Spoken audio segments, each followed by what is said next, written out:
Assalamualaikum and hello friends, welcome back to my channel Noorjahan's Daily Life. இன்னைக்கு நான் இந்த sweet corn வெச்சி 3 different recipes எப்படி பண்றதுன்னு பார்க்கலாம். முதல்ல நான் ஸ்வீட் கார்னை இந்த மாதிரி உதிர்த்து எடுத்து வச்சிருக்கேன்.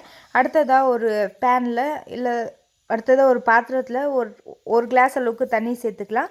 அது கூடவே தேவையான அளவுக்கு உப்பு சேர்த்துக்கலாம். அதுக்கு அப்புறம் இந்த கார்னை சேர்த்து நல்லா வேக வச்சு எடுத்துக்கலாம்.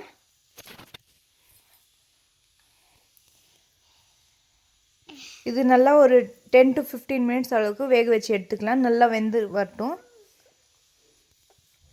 இப்போ பாருங்க நல்லா வெந்துருச்சு. நான் இது ஒரு பவுல்ல ட்ரான்ஸ்ஃபர் பண்ணிக்கிறேன்.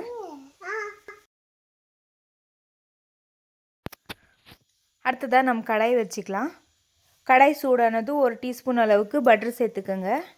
உங்களுக்கு பட்டர் ஜாஸ்தியா பிடிக்கும்னா கூட நீங்க ஒரு 2 டீஸ்பூன் கூட சேர்த்துக்கலாம்.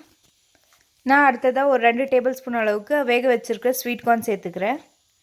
சேர்த்துட்டு ஒரு 2 பிஞ்ச் அளவுக்கு சால்ட் சேர்த்துக்கலாம். ஏன்னா நான் சேர்த்துக்கிறது சால்ட்டட் பட்டர், ஸோ சால்ட் பார்த்து சேர்த்துக்கோங்க.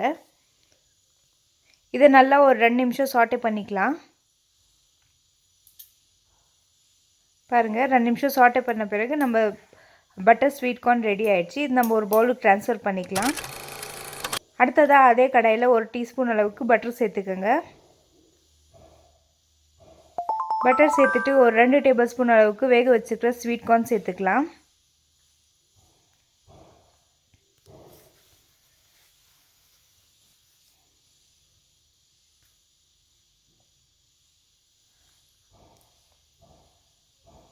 ஸ்வீட் கார்ன் சேர்த்துன பிறகு நான் ஒரு 1/4 டீஸ்பூன் அளவுக்கு பெப்பர் தூள் சேர்த்துக்கிறேன். அதுக்கு அடுத்ததாக ஒரு பிஞ்ச் அளவுக்கு சால்ட் சேர்த்துக்கிறேன். இதை நல்லா ஒரு 2 நிமிஷத்துக்கு மீடியம் ஃப்ளேம்லேயே நல்லா சாட்டே பண்ணிக்கோங்க.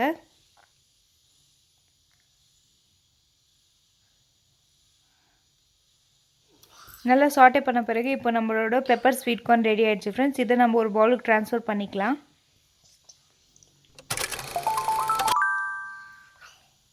அடுத்ததாக அதே கடாயில் ஒரு டீஸ்பூன் அளவுக்கு பட்டர் சேர்த்துக்கிறேன். பட்டர் சேர்த்துட்டு ஒரு 2 டேபிள் ஸ்பூன் அளவுக்கு ஸ்வீட் கார்ன் வேக வச்சுக்கிற ஸ்வீட் கார்ன் சேர்த்துக்கலாம்.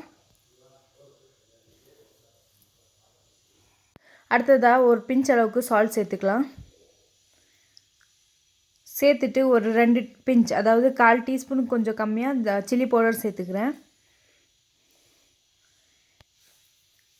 சேர்த்துட்டு இது நல்லா எல்லா ஸ்வீட் கார்னில் படுற மாதிரி நல்லா மிக்ஸ் பண்ணி விட்டுக்கலாம். மிக்ஸ் பண்ணிட்டு ஒரு 2 நிமிஷம் அளவுக்கு மீடியம் ஃப்ளேமில் நல்லா சாட்டே பண்ணுங்கள். பாருங்கள் இது ரெடி ஆயிடுச்சு. நம்ம இப்போ ஒரு பவுலுக்கு ட்ரான்ஸ்ஃபர் பண்ணிக்கலாம். பாருங்கள் எம்மியான சில்லி ஸ்வீட் கார்ன் ரெடி ஆயிடுச்சு. இந்த பாருங்கள் butter sweet corn, pepper sweet corn, chilli sweet corn 3 டிஃப்ரெண்ட்டான ஃப்ளேவரில் நல்லாவே இருந்துச்சு.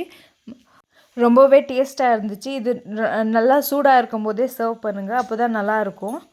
3 ரெசிபி உங்களுக்கு பிடிச்சிருந்தா மறக்காமல் நம்ம சேனல் சப்ஸ்கிரைப் பண்ணி பக்கத்தில் இருக்க பெல் பட்டனையும் கிளிக் பண்ணிக்கோங்க. இது செஞ்சு பார்த்து எப்படி வந்துச்சுன்னு மறக்காமல் கமெண்ட் செக்ஷனில் கமெண்ட் பண்ணுங்கள் ஃப்ரெண்ட்ஸ். அதோட லைக், கமெண்ட், ஷேர் பண்ணவும் மறந்துடாதீங்க. வீடியோ பார்த்தா எல்லாருக்கும் ஜஸாக்கல்லாஹு கைரன். Thank you friends. இன்னொரு இன்ட்ரெஸ்டிங்கான வீடியோவில் பார்ப்போம். அது வரைக்கும் அல்லாஹ் ஹாஃபிஸ்.